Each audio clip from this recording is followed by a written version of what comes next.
Alright, what is going on, guys? Welcome back to a big news video today.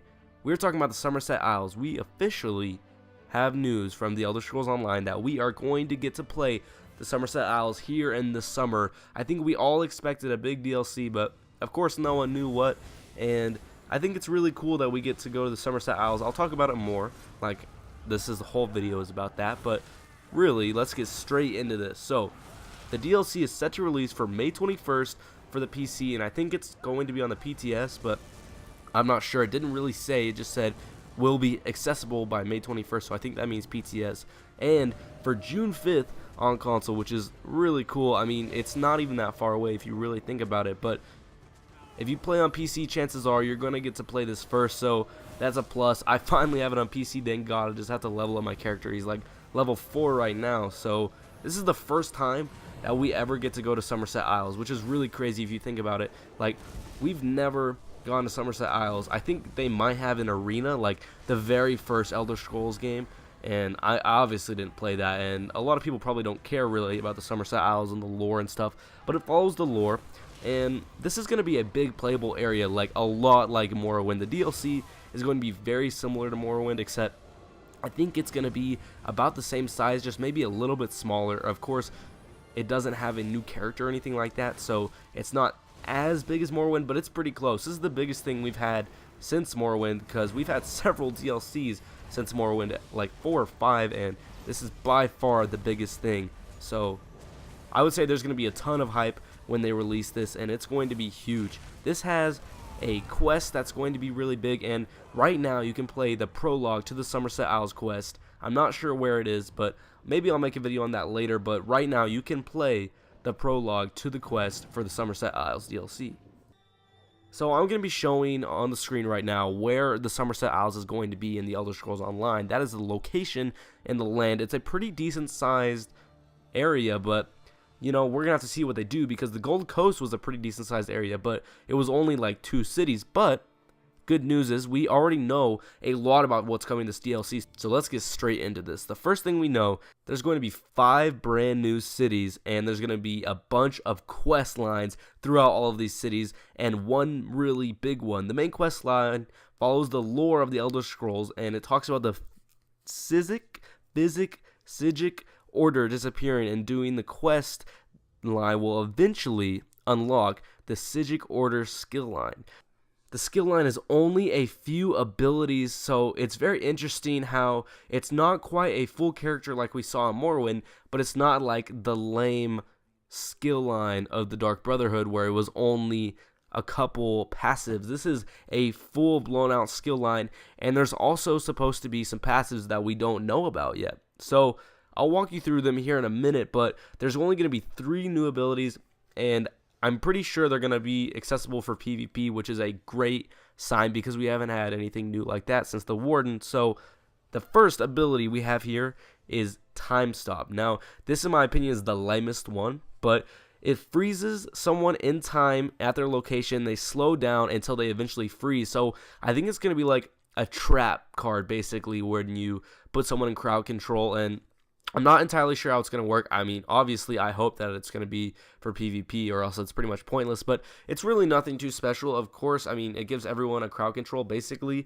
Like, not every class had a decent crowd control, so if this is any good, it'll make it where every class can have decent crowd control. Now, these two are what I'm really interested in. So this first one is called Meditate, which I think is really good for a tank, and of course would be good in PvP. It's where you focus your mind into a deep meditative state. While active, you restore health, stamina, and magicka over time, and it's perfect for those who reflect upon a tough fight. So basically, it means while you have this active, you're restoring health and magicka and stamina all consistently. So like, that's why it would be really good for a tank, because more than likely he's going to be using stamina or magicka and health, so it would help him with all of this. It doesn't say how much it's going to recover, so it might not be very much, or it could be a ton.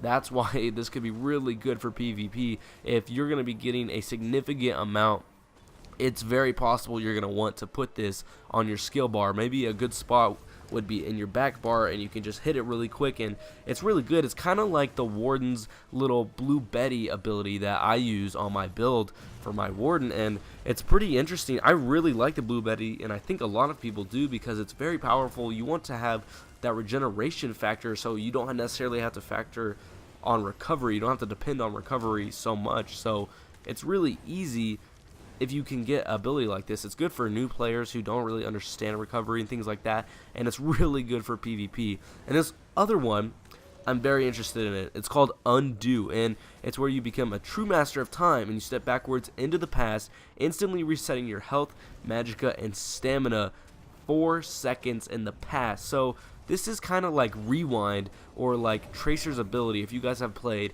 Infinite Warfare or Overwatch or anything like that. So that's really interesting, and this is like a self-heal, right? So not only is it a self-heal, but you instantly get all of these abilities back. So I'm thinking in PvP, if you run up on somebody and you just dump out like 20,000 stamina worth of abilities in 4 seconds, you could just gain it all back. That would be insane if you could just dump out like as much as you possibly can for 4 seconds, and then you just get it all back. I mean, I'm assuming more than likely after you use it, there's going to be a cooldown. Like, there's probably going to be a pretty big cooldown. So, of course, you're going to want it on your back bar or something. But there's probably, I mean, there has to be a big cooldown because it is a huge ability. That is, like, so game-changing. And, I mean, of course, it could be nerfed. It could be changed. Right now, that's what we're looking at. And it sounds incredibly powerful. So, I'm being serious. Look out for Meditate and Undo because these are going to be huge in PvP. These are going to be great. These are obviously great for tanks. And really, just any class, even in PvE, this can be huge. Like, this is just such a nice self-heal, and it's like, why would I not want to run this? So hopefully it's good, but I'm sure people are going to be upset if it's overpowered because not everyone can have it. Now, of course, in the playable area of the Somerset Isles, there will be new delves and public dungeons, which means like there's going to be a lot of new grinding locations, just like we saw in Morrowind. There were several very, very good grinding locations. So I think that there should be enough locations that it's going to be fun and there's going to be new things to do, but hopefully there's some interesting new things because, you know, grinding is the same. Hopefully they find some ways to integrate new mechanics and new abilities because they're talking about a new group challenge, which is also coming to one of the public dungeons called the Abyssal Geyser, and it's pretty interesting. I mean, it has no information, so no one knows what it's about, but they're also going to be releasing a new 12-player trial, which is really great. It's kind of like the Halls of Fabrication, how there's always going to be a new trial when there's a new playable area. So that's really nice. Of course, I think everyone is looking forward to that.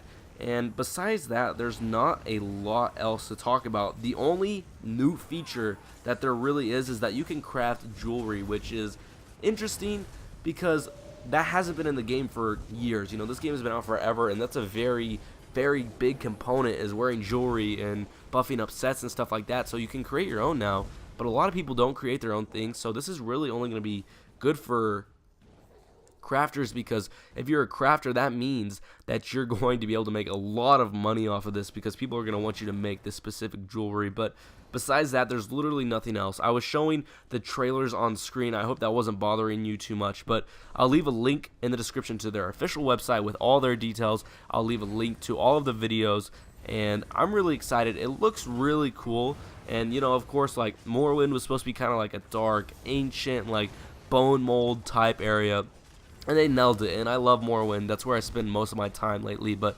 I'm really ready for a new area. I hope Somerset Isles is done right. Like, I've been playing a lot of Gold Coast lately, and it's just like, it's such a cool idea, but they really just didn't put enough in there. It's just really empty and really barren. So I really hope it's a good area. There's 5 cities, which is massive. That is really, really big.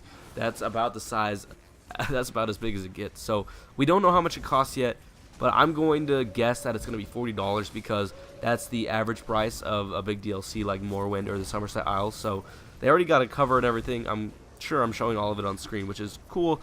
But we don't know a lot about anything in specifics yet. So that's about it. I think it's kind of weird that they released it so close to when Dragon Bones literally just finished. Dragon Bones DLC just barely came out a month ago on PC and hasn't been out for a month on console. So I literally just finished all of my Dragon's Bones DLC guides and stuff like that, and now they're coming out with all of this new Somerset Isle stuff, which is great. It's going to be good for my channel, hopefully. Morrowind was amazing for me. But anyway, thank you guys so much for watching. I hope you enjoyed. I hope you learned something.